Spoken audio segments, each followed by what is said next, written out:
Hi friends, good morning. তোমরা সবাই কেমন আছো? তোমরা সবাই অনেক ভালো আছো আর আমিও ভালো আছি। তো আবারও চলে এলাম দীঘার ব্লগ নিয়ে। তো তোমরা এডি শর্টসে তো তোমরা জেনে গেছো আমরা গেছিলাম দীঘা। তো আমরা চলে এসেছি, অনেক দিন হয়ে গেল ভিডিওগুলো সময়ের অভাবে এডিট করে দেওয়া হচ্ছে না আর কি। তো আজ 30শে এপ্রিল বসে গেছি ভিডিওগুলো এডিট করতে। তারপর দেখো এখানে আমরা 2 কাপ চা নিয়ে নিয়েছি, একটা তোমাদের দাদা ভাইয়ের আর একটা আমার। তারপর আমরা করে নিয়েছিলাম ব্রেকফাস্ট। তারপর আমরা চলে গিয়েছিলাম উদয়পুর। আমরা সি ব্রিজে চলে এসেছি আর এখানে দেখতে পাচ্ছ রং বেরঙের তাঁবু করা আছে এখানে।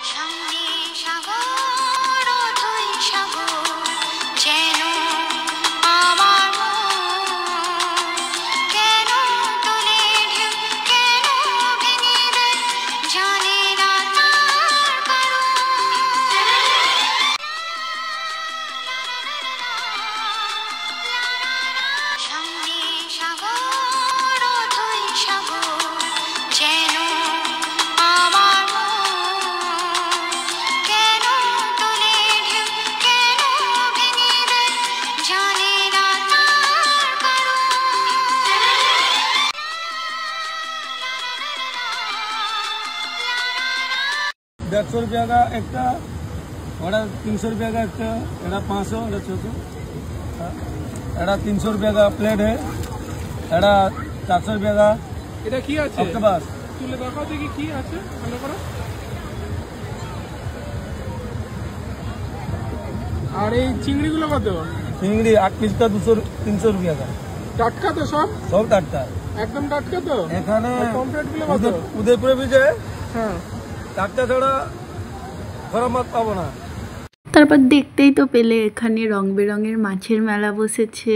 তারপর আমি এখান থেকে নিয়ে নিয়েছিলাম মুড়ি মাখা। তো মুড়ি মাখার টেস্টটা দারুণ ছিল আর আমরা ওইদিকে মাছের অর্ডার দিয়ে চলে এসেছিলাম। তারপর এখানে আমরা খাচ্ছিলাম মুড়ি আর দেখো আমাদের কাছে এই গরুটা চলে এসেছিলো। তারপরে ও খেয়ে নিচ্ছিল মুড়ি আর আমরা যে মাছটা নেবো, তো এই কাকিমা এখানে ধুয়ে এই মাছটা রান্না করছিল আর আমাদের আর কি পমপ্লেট রেডি হয়ে গেছে। উদয়পুর সি ব্রিজে কিন্তু বাচ্চাদেরও খেলার অনেক কিছু জিনিস ছিল। তোমরা যারা যারা দীঘা যাবো ভাবছো তো তারা যেয়ে ঘুরে আসতে পারো। আর তোমরা তো সবাই জানো 30শে এপ্রিল দীঘায় জগন্নাথ মন্দির উদ্বোধন হয়ে গেল। আর আমরা যখন গেছিলাম তখন কিন্তু মন্দিরের কাজ চলছিল আর কি।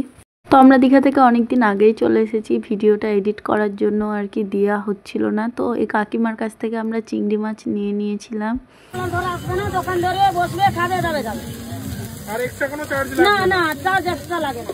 বুঝতে পেরে দালাল ধরবে না, দালাল ধরলে ফসে যাবে, উপরে দালাল ধরবে। বুঝতে পেরে তোমাদের কাছে ডাইরেক্ট আসবে? হ্যাঁ, ডাইরেক্ট দালাল ধরে আসবে না।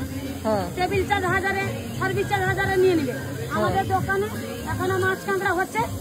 তোমরা যারা যারা দীঘা যাবে আর কি বা গিয়েছো তো তারা এই কাকিমার দোকানের মাছ বা ক্যাকড়া টেস্ট করতে যাবে।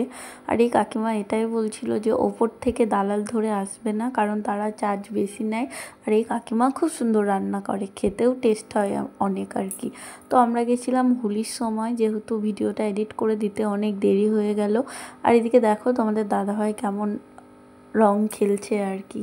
তো আমরা সবাই মিলে অনেক আনন্দ করেছি যেটা তোমাদেরকে বলে বোঝানো যাবে না। তো দেখো তোমাদের দাদাভাইও অনেক আনন্দ করেছে। তোমরা কমেন্ট করে জানাবে তোমরা কে কে হোলিতে কোথাও ঘুরতে গেছিলে কি যাওনি।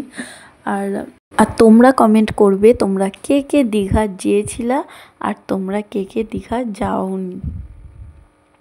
যারা কমেন্ট করবে তাদের নাম আমি পরের ব্লগে নেবো।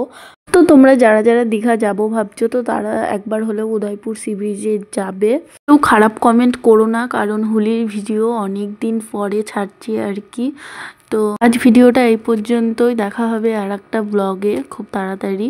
ভিডিওটা যদি ভালো লেগে থাকে লাইক, শেয়ার ও সাবস্ক্রাইব করে দিও। আমার পাশে থেকো।